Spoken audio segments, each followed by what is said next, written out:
Hi guys, welcome to the channel. In today's video, I'm going to show you how you can post on LinkedIn. Before getting into this video, must subscribe to our YouTube channel and click on the bell icon.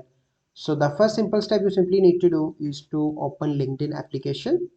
Once you open that, you simply need to click on the plus icon in the bottom. And here you can see add a photo, take a video, use a template, celebrate an occasion, add a document, share that you are hiring, find an expert, create a poll, create an event. So these are the options that you can use.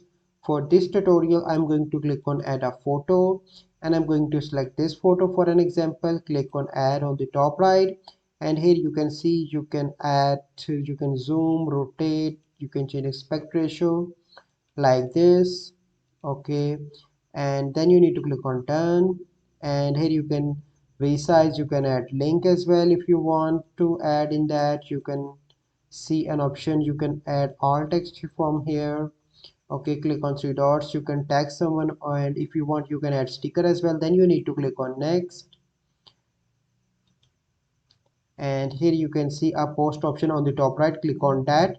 Once you click on that, your picture or anything that you want to post will be posted on LinkedIn. So this is a process by which you can post on LinkedIn. I hope you find this video helpful. If you find this video helpful, must like this video, subscribe to our YouTube channel for future videos. We'll see you in the next video. Thank you, have a good day.